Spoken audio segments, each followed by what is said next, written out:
Here's a sentence that should unsettle every executive currently prepping for a performance review cycle. Your dashboard has never once told you what's about to happen. Not one time, not in the history of dashboards.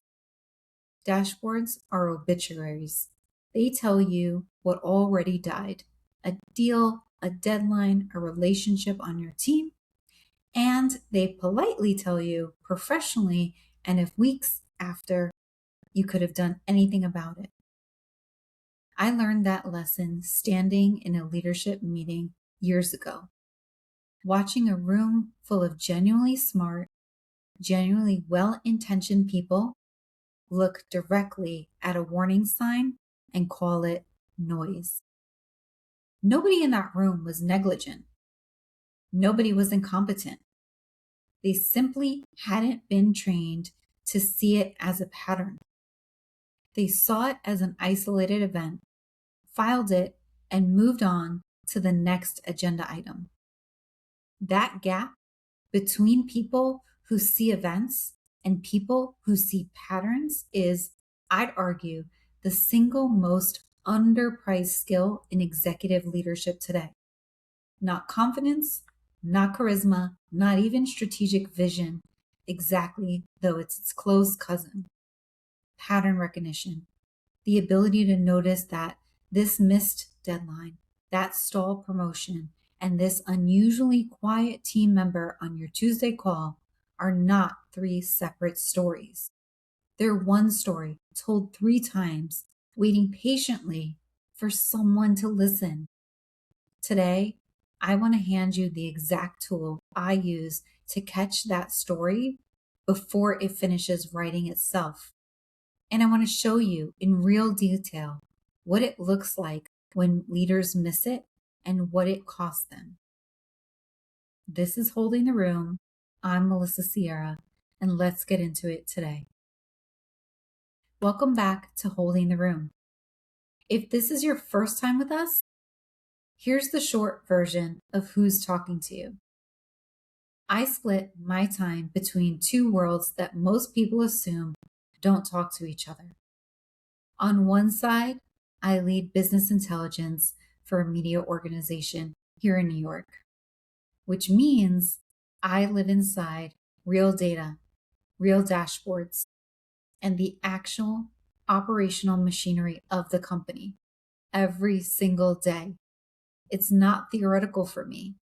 I've built the systems, I've defended the numbers to skeptical leadership, and I've watched good data get misused by good people more times than I can count. On the other side, I coach executives and growth stage CEOs through my practice, Native Authority for Tech Leaders, and through a smaller application-only group I run called the Operators Intelligence Council. I get asked fairly often, which of those two identities is the real one? As if I have to pick. I don't. And the reason I don't is the entire premise of the show. The patterns I watch break in a Tuesday morning boardroom are, without exaggeration, the same patterns I watch break on a Thursday late afternoon coaching call. Different industries, different job titles, same underlying architecture of human behavior. Once you learn to see the architecture, you start seeing it everywhere, and you can never fully unsee it ever again. Today's conversation is about pattern recognition, specifically why it separates the executives who create opportunity from the executives who merely manage what's already sitting right in front of them. We're going to talk about why that distinction matters more, not less, in an AI-saturated environment, where information has never been cheaper and interpretation has never been more expensive. We're going to talk through what I've personally been seeing this week across coaching conversations, corporate leadership, and executive teams. I'm not directly part of, but hear about secondhand constantly, because that's what happens when you spend your life in this particular intersection. I'm going to walk you through 3 coaching stories in real depth, composite, with details changed to protect the people inside them, but every pattern in them is unmodified and real. And I'm going to tell you a story from my early on corporate career that I have never fully told on this show before, and the exact moment I learned in a very expensive way that a dashboard is always the last thing in the building to know anything. By the end of this episode, you'll walk away with a 5-letter framework you can use in your very next meeting. Today, if you have one, and a question I want you to sit with long after you've closed the app and moved on to whatever's next on your calendar. One more thing before we dive in, because I think it's the honest premise underneath everything else I'm about to say to you today. I don't think pattern recognition is a rare, innate gift some leaders are simply born with and others aren't. I've watched people who consider themselves not detail-oriented become exceptional within a matter of months, once they had a repeatable process to hang it on instead of relying on gut instinct alone. That's the entire point of naming the framework in the first place. Instinct is real and it matters, but instinct that can't be taught, repeated, or handed to your team is just luck and a nicer suit. Let's start where I always start with on this show, with an observation from my leadership laboratory. Scientists don't become experts because every experiment succeeds. If anything, the opposite is closer to true. They become experts because every experiment, successful or not, reveals another piece of the pattern underneath the results. A failed experiment isn't wasted data. It's a clue that was expensive to earn and frankly, cheap to ignore, which is exactly why so many people ignore it. Leadership works the same way, almost embarrassingly. So once you notice it, every difficult meeting, every missed promotion, every delayed decision, every unexpected success that nobody can quite explain afterward. These are not isolated incidents floating independently in your professional history. They're data points in a longitudinal study you've been unconsciously running on yourself and your organization for years. And here's the uncomfortable part. Most leaders are sitting on a decade or more of this data, and they have never once gone back and actually read it. I want to be honest about why that is, because it's not laziness, and it's not a character flaw. We don't ignore these clues because we don't care. We ignore them because pattern recognition requires something our calendars are actively, structurally designed to punish: stillness. You cannot recognize a pattern while sprinting from your 3rd meeting of the morning to your 4th. Patterns do not reveal themselves at a sprint. They only reveal themselves in a pause, the 2 minutes after a meeting ends, before you open the next tab, when you let yourself actually ask, wait, have I seen this exact shape before? Which brings us to the framework I built specifically to protect that pause. The PRISM framework. I built this framework because I got tired, genuinely, personally tired of watching brilliant people mistake reaction speed for decision quality. Those are not the same skill. They are not even close to the same skill. And the uncomfortable truth is that most organizations are only set up to reward the first one. Fast is visible. Fast gets praised in the all hands. Good is often invisible until 18 months later when nobody remembers to connect the outcome back to the original decision. Let me walk you through all 5 letters with a small worked example for each one, because I found the framework only becomes usable once you've watched it applied to something concrete. P is for pause before reacting. Not forever. I'm not going to tell you to sit on decisions for a week out of some misguided sense of caution. Usually, pause means something closer to 90 seconds, just long enough to ask yourself one honest question before you open your mouth in that meeting. Is this actually new information, or have I genuinely seen this before, wearing a slightly different outfit? Say a client cancels a renewal call for the 3rd time this quarter, citing scheduling. The reactive response is to reschedule and move on. The pause response is to notice you're about to reschedule a pattern, not a single event. R is for recognize recurring behaviors instead of isolated events. One late deliverable on its own tells you almost nothing. People get sick, priorities shift, life happens.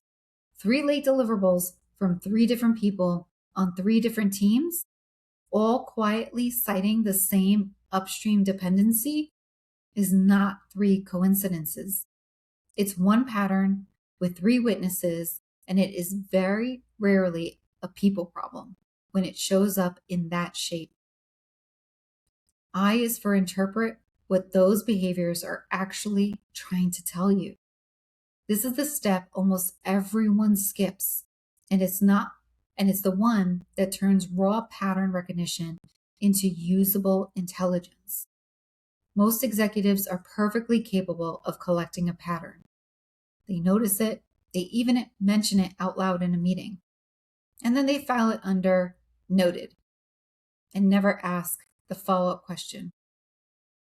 What is this actually telling me about the system underneath it? S is separate meaningful signals from background noise. And I want to be careful here because pattern recognition can absolutely be overused into a kind of paranoid overreading of everything. Not everything that repeats is significant. Some things repeat simply because they're generally annoying and low stakes, not because they're structurally important. Learning the difference, that's a huge part of what separates senior judgment from junior anxiety. A practical filter I use: does this pattern touch trust, money, or people leaving? If yes, it almost always earns further attention.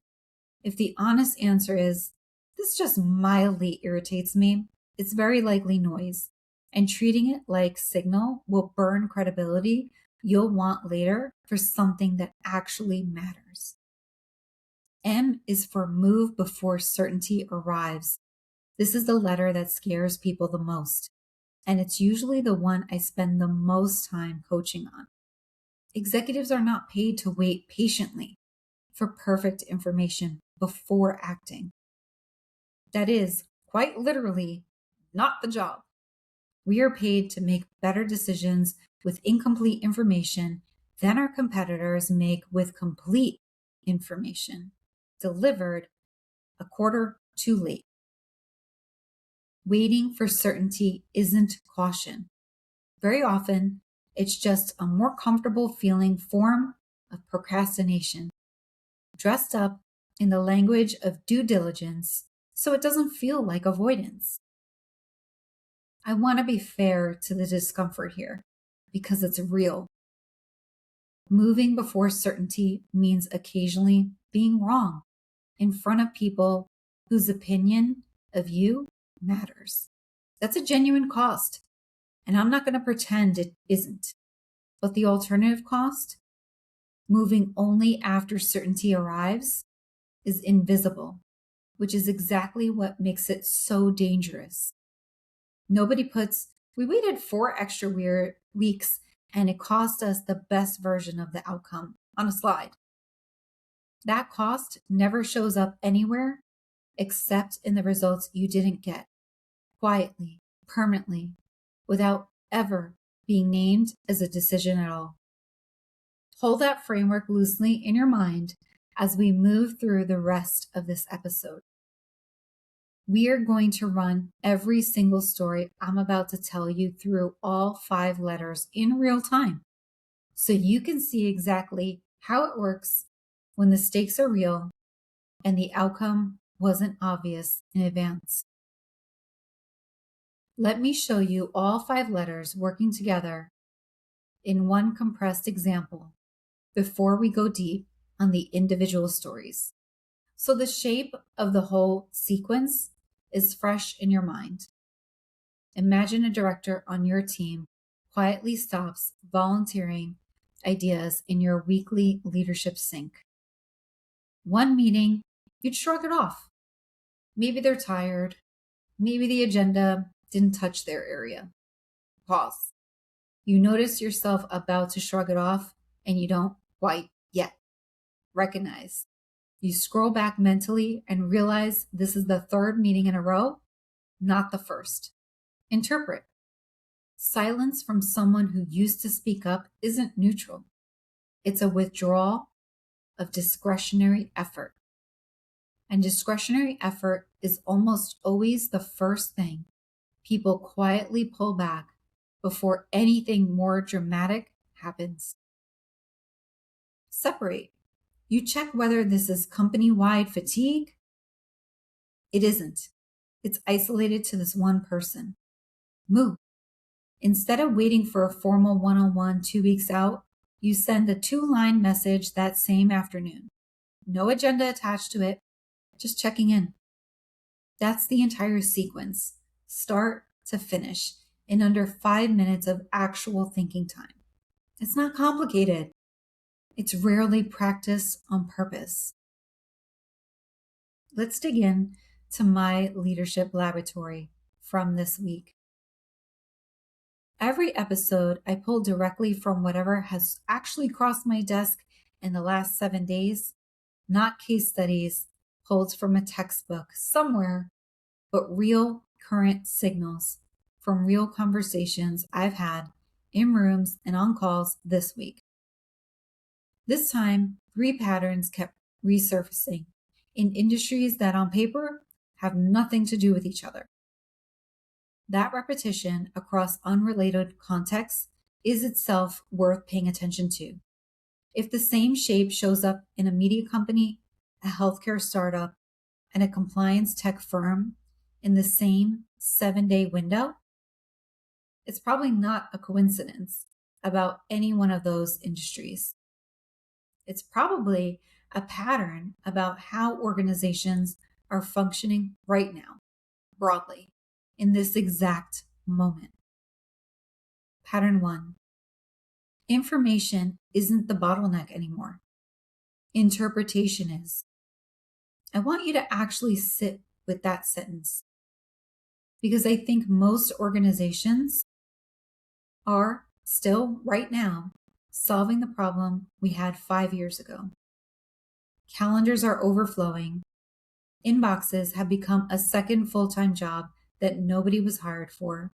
And now, layered directly on top of that, we've added AI tools that can summarize a 90-minute meeting into 6 crisp bullet points in 11 seconds flat.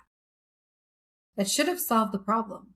And yet, this week alone, I watched senior, capable professionals manually reconstruct long conversations from memory, laboriously, by hand, because they didn't trust the automated summary, or worse, They didn't know what to actually ask it for. One of the prompts I handed a client this week, someone who was drowning in exactly this, was almost embarrassingly simple, and yet it changed their week immediately. 4 questions asked of any AI generated meeting summary before you allow yourself to move on to the next thing. What happened? Why did it happen? What decisions actually need to be made as a result? And this one, everybody skips every single time. By whom? That last question is the one that actually moves the work forward. Because a decision without a named owner isn't a decision. It's a suggestion wearing a decision's clothing. AI shouldn't replace your thinking, and frankly, it can't. Its entire value proposition is removing the friction that currently sits between you and the thinking you are already fully capable of doing. Here's the concrete version of that, so it's not abstract for you. This client was walking into every Monday with 11 unread meeting summaries from the previous week, all technically informative. None of them acted on. We didn't add a tool. We added the 4-question pass, done once on a Friday afternoon before the weekend, instead of Monday morning under pressure. 11 summaries became 4 actual decisions with 4 named owners, and the other 7 were on inspection, simply informational, nothing to act on at all, which was itself useful to know. The volume of information hadn't changed by a single email. The interpretation layer had. Pattern 2. Organizations continue evaluating people while quietly, almost systematically, ignoring the systems those same people are working inside of. This one shows up constantly in my business intelligence work, and it shows up just as often in a slightly different costume in coaching. Fragmented data living across 4 different tools that were never designed to talk to each other. Multiple conflicting versions of the truth, entirely dependent on which dashboard someone happens to have open when the question is being asked. Legacy systems groaning underneath workloads they were never architected to carry, patched together with workarounds that everyone quietly knows are workarounds. And then, this is the part that should genuinely stop every executive reading a stack of reviews this quarter. We sit that same overwhelmed, resourceful employee down across the table and evaluate their output as though the system surrounding them were a neutral, invisible backdrop. It raises a question I don't think gets often asked nearly enough during the review season. If the systems haven't scaled at the same pace as the organization, what exactly are we measuring when we score someone's performance? Are we measuring capability? Or are we measuring someone's raw personal ability to survive unnecessary complexity and still somehow hit the deadline anyway? Those are 2 genuinely different competencies. And I would argue we are consistently rewarding the second one in performance review after performance review, while sincerely believing we're measuring the first. Great leaders evaluate people. Exceptional leaders evaluate the systems those people are standing inside of first, before they ever pick up the scorecard and start writing. I saw a version of this play out this week in a conversation about a team that was, on paper, underperforming against its targets for the second quarter running. The instinct in the room was to talk about coaching plans for 2 specific individuals. When we actually mapped the workflow, both of those individuals were spending roughly a third of their week manually reconciling data between two systems that had never been properly integrated after a merger 18 months earlier. Nobody had ever fixed the integration because it wasn't anyone's explicit job to fix it, and everyone had quietly adapted around it instead. The coaching plan conversation evaporated the moment that became visible. The real fix cost a few weeks of engineering time. The alternative, coaching two people for a problem that was never theirs, would have cost something much harder to get back. Pattern 3. Deadlines are about identity, not simply about delivery. This one is more personal, and I think it's the pattern most leaders underestimate the most, myself included, in earlier years.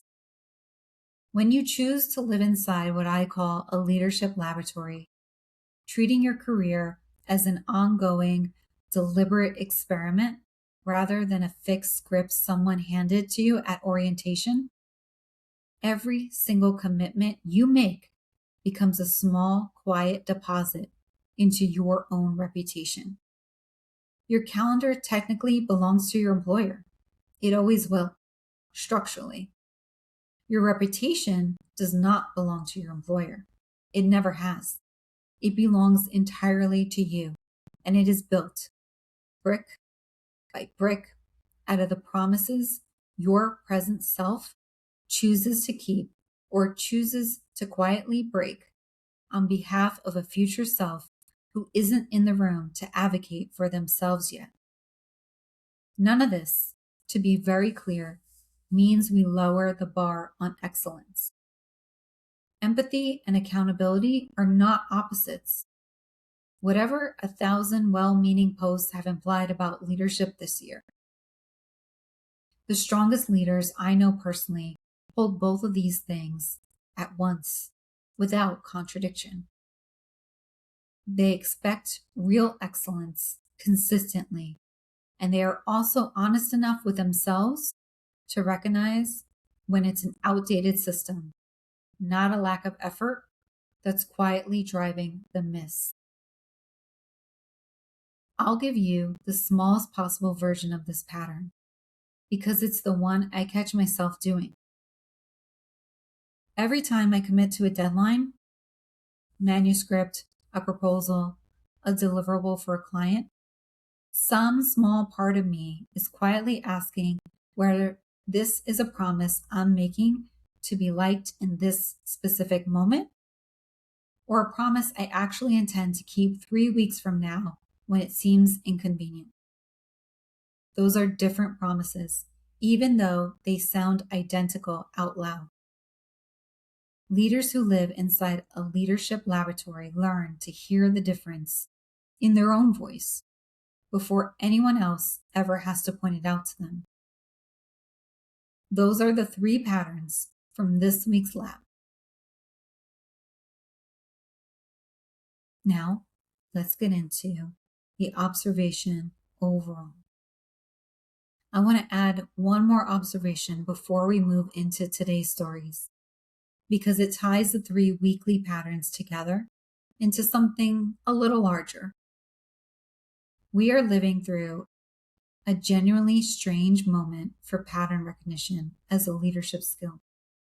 On one hand, AI tools are getting remarkably good at detecting statistical patterns in data. Anomalies, trends, correlations buried in numbers too large for any human to hold in their head. But on the other hand, the kind of pattern recognition I've been describing all episode, 3 department leads using the same tired phrase, 4 fires wearing the same costume, a director going quiet in meetings, has nothing to do with statistics at all. It's relational. It's contextual. It requires having been in the room more than once and remembering what the room felt like the last time you were in it. That's not a skill any tool is going to hand you this year or, frankly, any year soon, which means the leaders who desperately and deliberately sharpen this exact skill on purpose are about to become disproportionately more valuable, not less, precisely because everything around them is getting faster and more automated. The tools will keep getting better at telling you what happened in the data. They will not tell you what we're managing, said 3 times with the same tired laugh, actually means. That's still entirely on us. Now, let's go inside the actual rooms while I watch this all play out. Starting with a story from much earlier in my own career that I've genuinely never told in full on this show.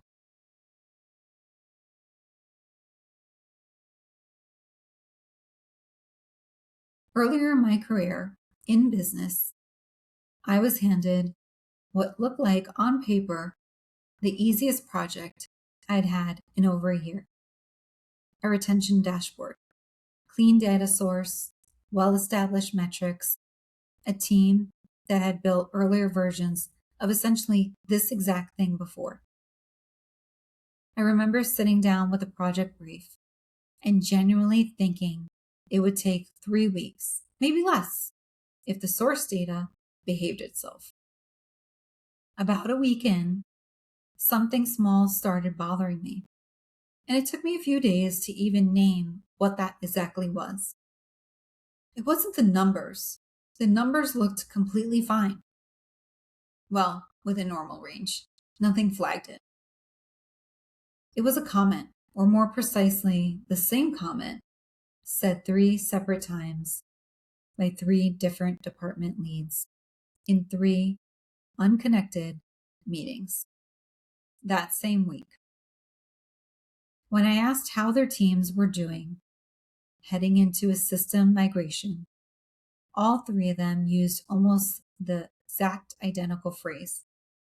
We're managing, not we're gate, not we're struggling. We're managing, said every single time with a small tired laugh at the end of it, like a period at the end of the sentence nobody wanted to finish. I remember the 3rd time I heard it especially clearly because it happened in a hallway, not in a scheduled meeting. I'd stopped one of the department leads to ask a quick clarifying question about a data field. And almost as an afterthought, I asked, how was the migration going for her? She gave me the same small laugh the other 2 had given, almost word for word. We're managing. Then she paused, glanced back towards her team's section of the floor, and added quietly, ask me again in a month. I wrote that down the second I got back to my desk because it didn't sound like someone describing a temporary rough patch. It sounded like someone making a date on a calendar they hadn't told anyone else about yet. If I had been operating purely off the dashboard in front of me, I would have had 0 reason to flag anything at all. Retention numbers were with normal range. Engagement scores at that exact moment were technically fine. Every single quantitative signal available to me on paper said, nothing to see here, move along, ship the dashboard. But by then, I'd already started learning the slow way that dashboards tell you what already happened, while conversations tell you what's about to happen. And we're managing, repeated almost word for word by 3 department leads with no reason to have coordinated their language, was not a coincidence. It was one pattern wearing 3 different names and 3 different faces. I want to be precise about what I actually did next, because I don't want this to sound like a heroic hunch I acted out of nowhere on. I ran, in essence, the exact PRISM sequence I just walked you through, years before I had a name for it. I paused instead of quietly closing out the dashboard project as green and on track, which was the easy, defensible move. I recognized the recurring behavior, that specific phrase, that specific tired laugh, 3 separate times in 5 business days. I interpreted it. People who are genuinely fine reach for good or great, full stop, without qualification. Where managing is the sound of someone consciously downgrading their honest answer into something small and safe enough for a status meeting. I separated it from noise. I actually went and checked whether this was simply a company-wide verbal habit, something meaningless, and it wasn't. It was tightly concentrated in exactly the departments carrying the heaviest share of that quarter's system migration. And then finally, I moved. Before the quarterly retention numbers gave me anything official permission to. I flagged it upward as an early attrition risk tied specifically to change fatigue 3 to 4 full weeks before it would have surfaced into any retention metric we were formally tracking on that dashboard. It did eventually show up in the numbers, exactly as I feared, concentrated in the department that absorbed the migration the hardest. But by the time it did, leadership already had a targeted retention conversation in motion. Budget already allocated because we had caught the pattern in the conversation layer instead of waiting patiently for it to surface in the data layer 3 or 4 weeks later. That gap doesn't sound especially dramatic when I say it out loud like this. In organizational terms, though, it is the entire difference between a proactive, well-resourced retention conversation and a stack of exit interviews conducted after the fact, with a straight face, asking people why they left. That single project taught me something I have genuinely never stopped applying since, whether I'm sitting in a boardroom meeting or on a coaching call. The dashboard is always the last thing in the building to know anything. If you are only leading from what the dashboard is currently telling you, you are, almost by mathematical definition, always leading from the recent past and calling it the present. I want to pause here for a moment because I've told you the version of this skill that lives inside my own career. I think it's worth showing you what the exact same instinct looks like from the other side of the table.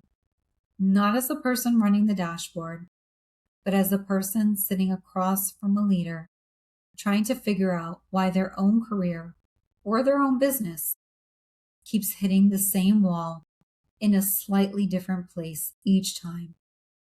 That's where the coaching stories come in.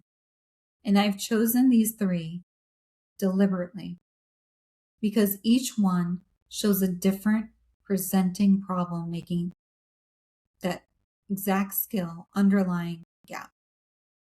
The inability to see a pattern until it's spelled out for you. Let's hone in on the first one. This was an executive who was trusted with everything except strategy. A senior operator came to me convinced their problem was executive presence. That was almost word for word the language they used in our very first conversation together. I don't think I project enough presence in the room. They had watched 2 peers get pulled into strategic planning meetings. They themselves kept quietly, consistently getting left out of, despite doing by every measurable standard available to either of us noticeably stronger work.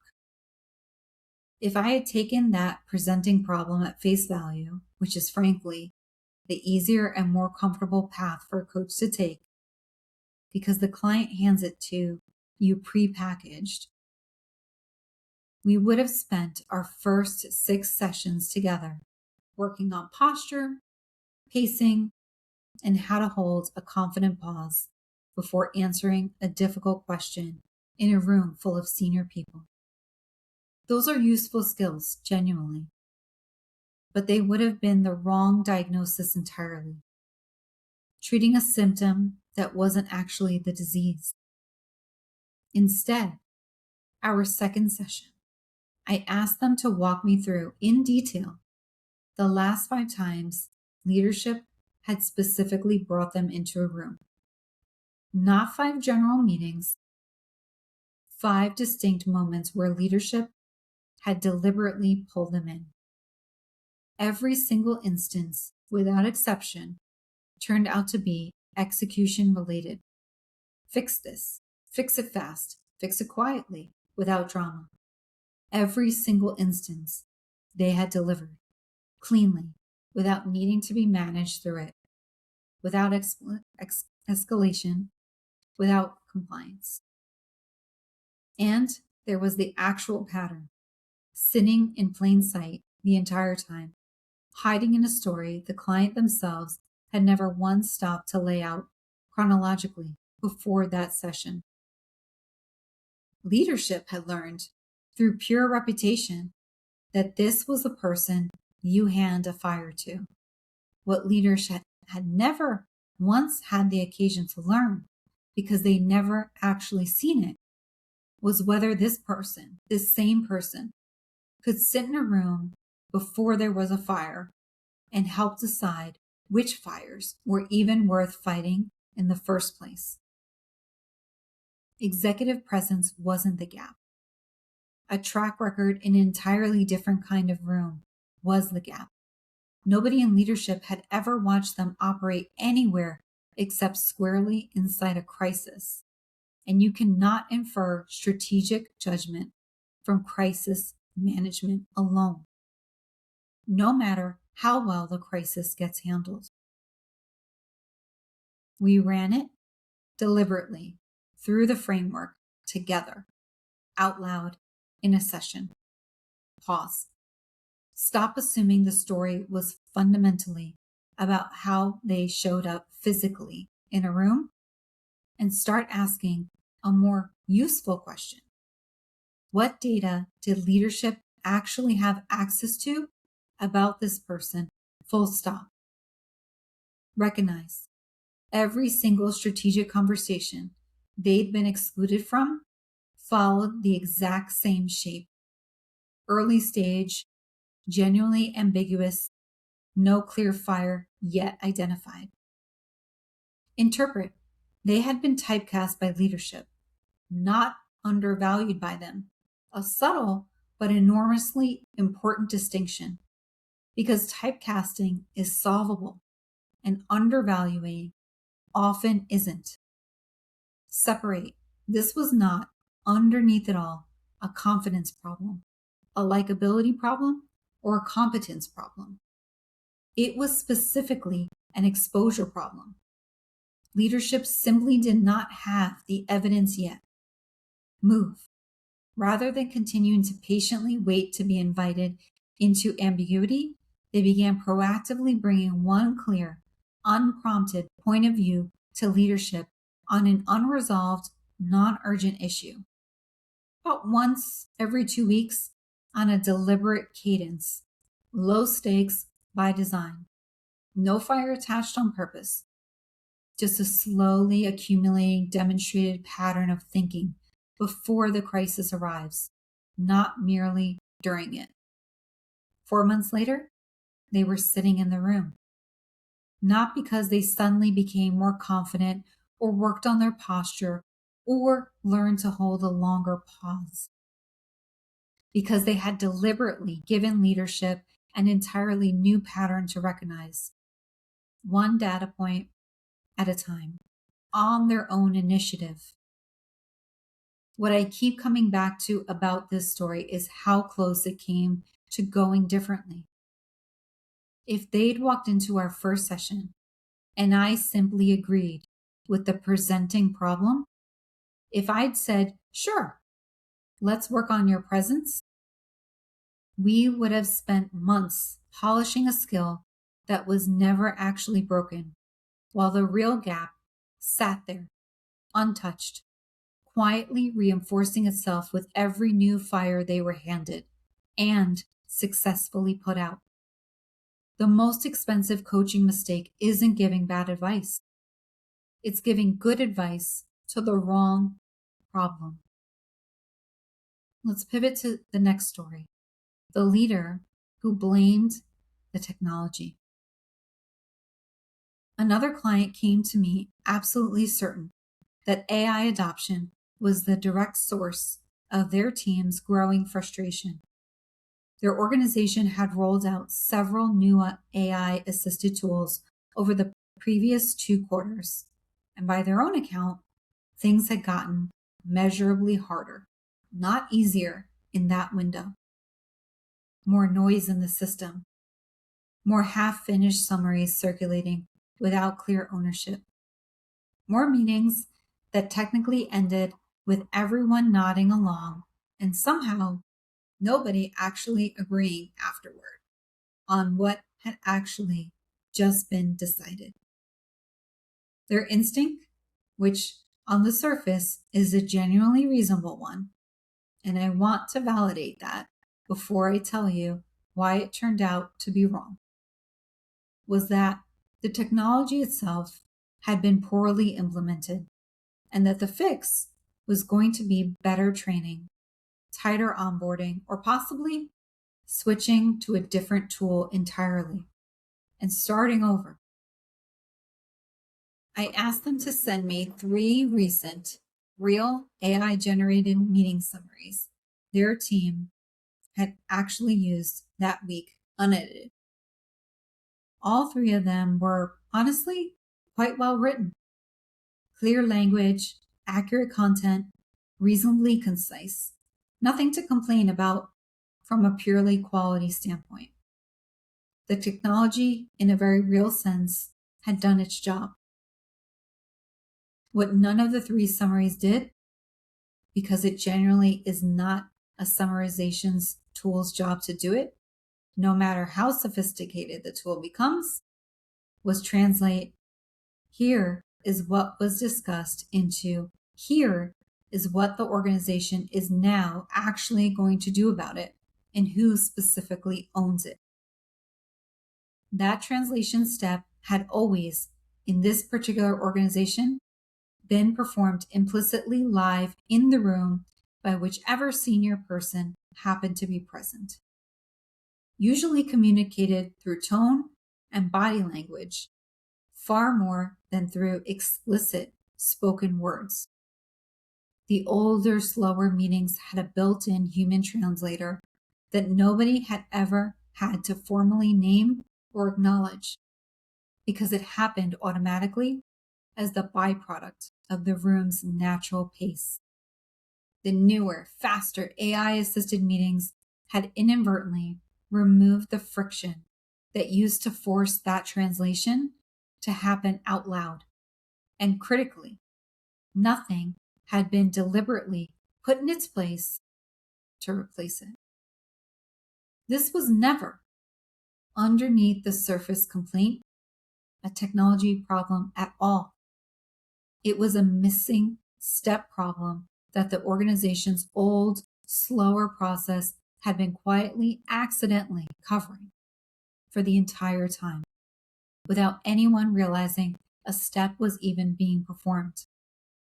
We ran it through PRISM together in a session. Pause. Stop treating the tool feels broken as automatic, self-evident proof that the tool is actually broken. Recognize the confusion clustered very specifically around meetings with more than one plausible next step, not around every meeting uniformly. Just the genuinely ambiguous ones. Interpret. Speed had quietly outplaced clarity because a small but essential human translation step had disappeared without anyone noticing it had ever existed in the first place. Separate. This was never really about AI summary accuracy at all. It was a pre-existing decision ownership gap that the AI tool had simply made visible faster than the old process had. Move. They added one deliberate, non-negotiable line to end of every AI summarized meeting going forward. A specifically named owner and one plain sentence describing the next action said out loud before anyone was allowed to leave that room. The tool itself never changed, not one setting. The frustration mostly disappeared within about 3 weeks because the real problem had never actually been the technology sitting in front of everyone. It had been one small, invisible step that only became visible at all when something else sped up dramatically around it. I think about this story every time I hear a leader announce with real conviction that AI broke our process. Very often, what actually happened is that AI simply removed the padding around the process that was already fragile, and the fragility just became visible for the first time. Blaming the tool is understandable. It's the newest variable, so it's the easiest thing to point at. It's also, more often than not, exactly wrong. As we transition into the third story, this is about a founder who kept solving the wrong problem. The third story involves a founder navigating a significant transition, expanding an engagement well past its original narrow scope into a much longer, higher stakes chapter of simultaneously building a business and a public voice.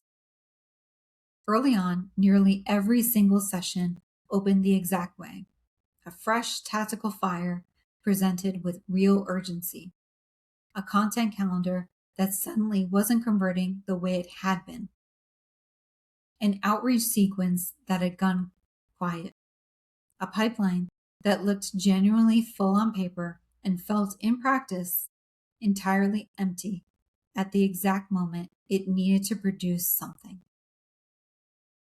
Each fire, taken entirely on its own, looked like a distinct, self-contained, solvable problem, deserving its own distinct tactical fix.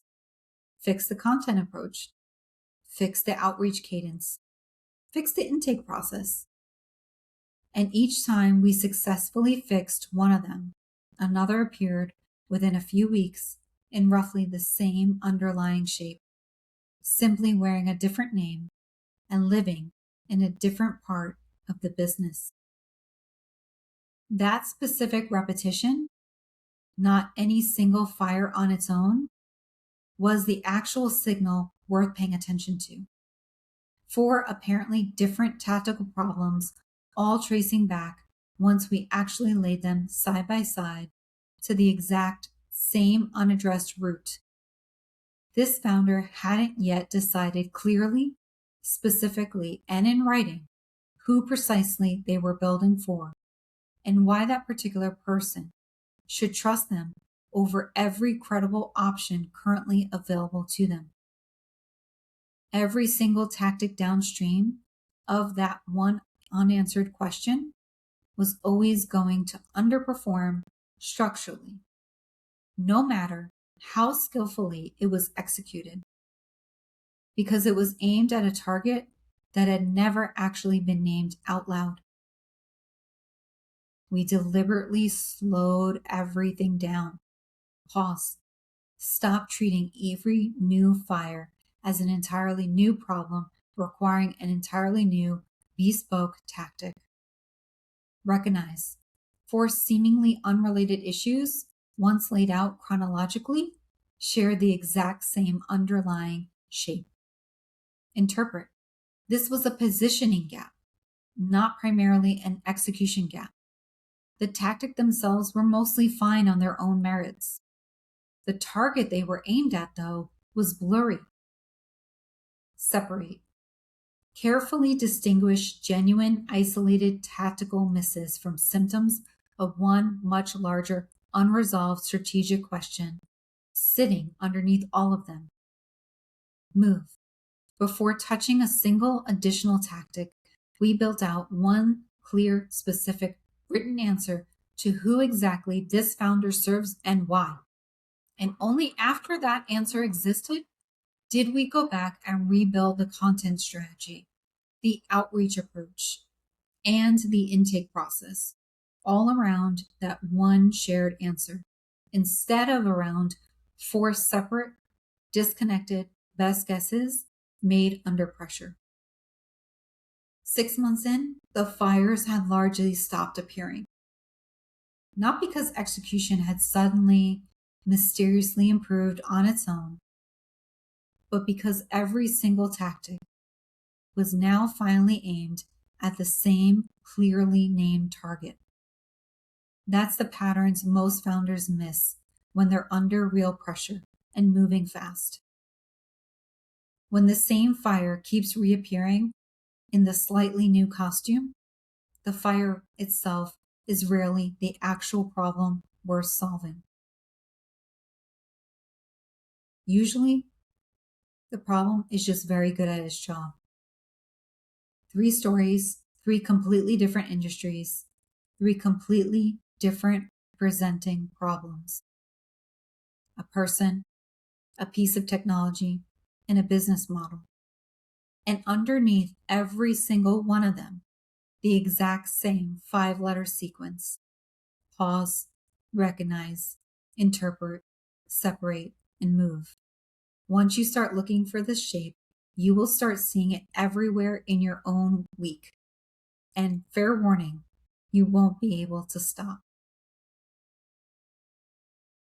Before we get to today's closing framework, I want to answer a question that came in after a recent episode, because it connects directly to everything we just walked through.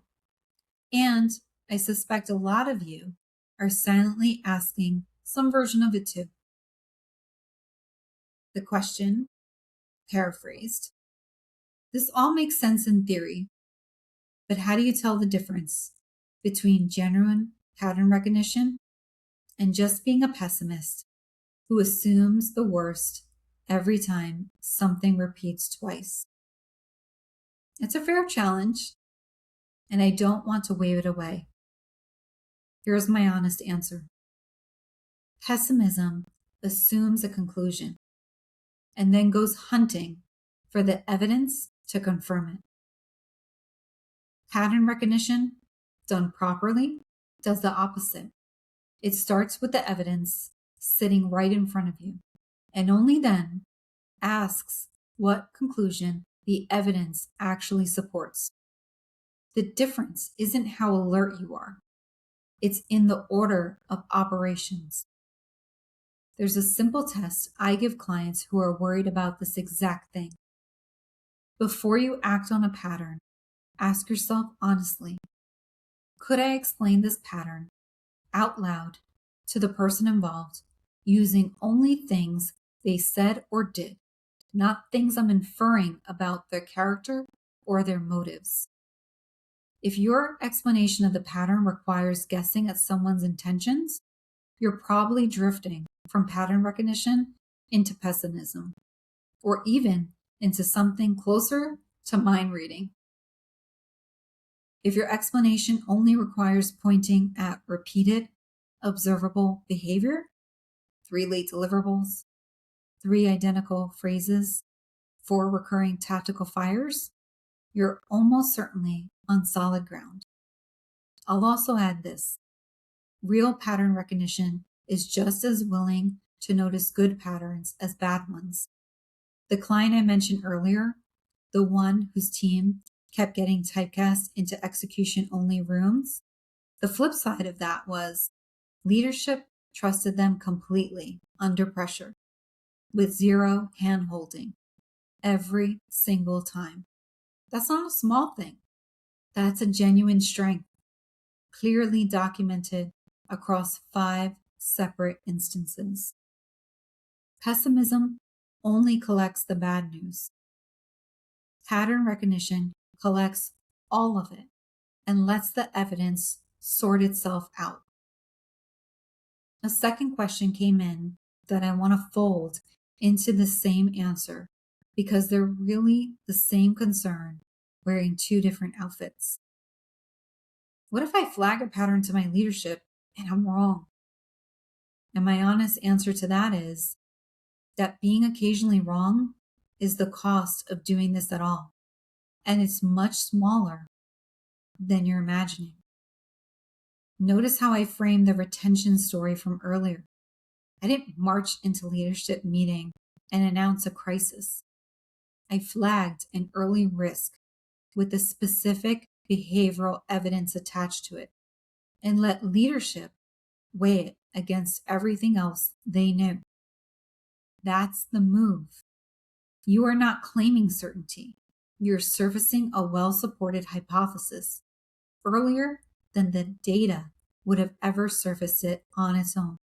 And you're doing it with enough humility built in that being wrong costs you almost nothing, while being right, even occasionally, compounds your credibility every single time. Before we close out today's episode, I want to leave you with 5 questions. I ask some version of these in every strategic coaching conversation that I have, without exception. And I'd ask of my own leadership, honestly, at least once a quarter. Strategy. What reoccurring issue in your world genuinely deserves a real strategic solution instead of the 4th workaround in a row that's technically getting you through the week? Workaround feels productive in the moment. They are, very often, just interest payments on a debt you haven't acknowledged yet. Think about the founder in our 3rd story today. 4 separate tactical rescues, none of which address the actual debt, which was unanswered positioning question sitting quietly underneath all the 4 fires. Visibility.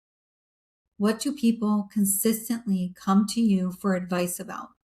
Entirely unprompted, without you ever having marketed yourself in that direction. That pattern isn't random, and it's not accidental. That's the market, your internal market, your colleagues, your network, already telling you repeatedly where your real authority actually lives, whether or not it matches your job title. I bet most of you listening could name this in under 10 seconds if I asked you directly right now. Relationships. Which relationships in your professional life repeatedly create real opportunity for you? And just as importantly, which ones repeatedly create friction, drama, or drag? Most people, once I ask this directly, can answer instantly, almost reflexively. Most people, remarkably, have simply never been asked the question out loud before, which tells you something on its own about how we rarely audit our own relationship patterns with any intention. Execution.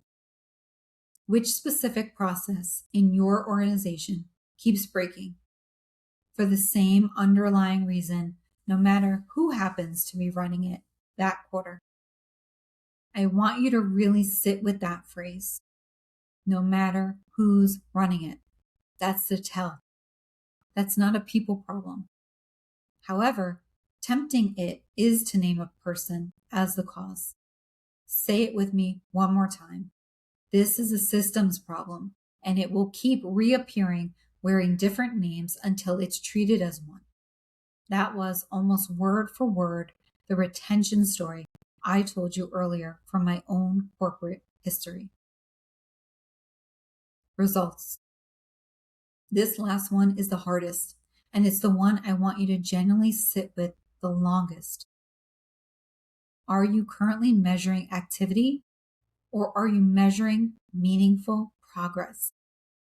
Those two things can produce remarkably similar looking dashboards in any given quarter, full of green check marks and completed tasks, and yet they quietly produce very, very different careers over a 5 or 10-year horizon.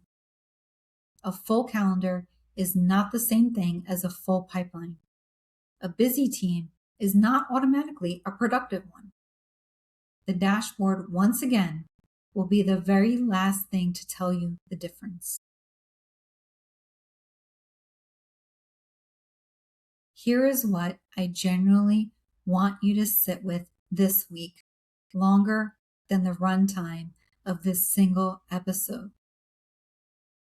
What recurring frustration have you quietly accepted as simply normal, filed away without much thought, as just how is it around here? That might actually be revealing a broken system underneath it, and not a personal weakness in you or anyone else at all. Write it down. Somewhere you'll actually see it again. Don't try to solve it yet. Resist that urge. It's premature. Just notice it clearly in writing. Noticing deliberately and on purpose is step one of the entire framework, and is the step almost everyone tries to skip.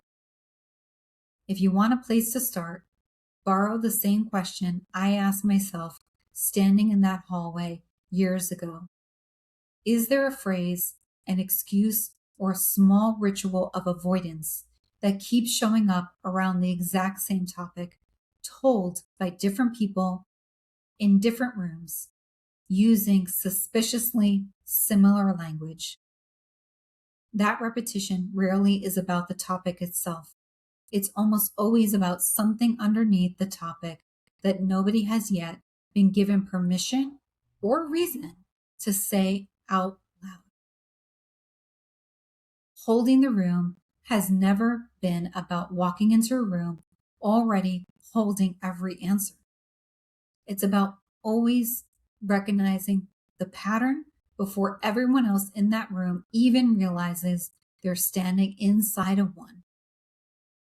The leaders who consistently create the most opportunity for themselves and for the people around them don't simply react faster than everyone else in the building. They see differently, structurally, as a habit rather than a talent. And when you genuinely see differently, you inevitably, eventually, start to lead differently too, often before you can fully explain why. If today's episode gave you language for something you've been sensing but couldn't quite name, do me a favor. Before you move on to whatever's next in your queue, send it to the one person in your world who's currently stuck inside a pattern they can't see yet. Not as a hint, but as a gift. That's usually how the best conversations in this show's history have started. And if you want to keep building this skill with me, subscribe wherever you're listening right now, so the next episode lands in your feed the moment it's ready. We'll be back soon, staying inside the Leadership Laboratory with another set of patterns pulled straight from this week's actual conversations. Not theory, not a textbook, just what's actually crossing my desk. Until next time, keep building your Leadership Laboratory, one deliberate observation at a time. Keep creating more opportunity than you consume for yourself and for the people counting on you. And remember, your future self is already being shaped quietly right now, in this exact moment, by the patterns you choose to notice today. I'm Melissa Sierra, and this has been Holding the Room. Thanks for joining.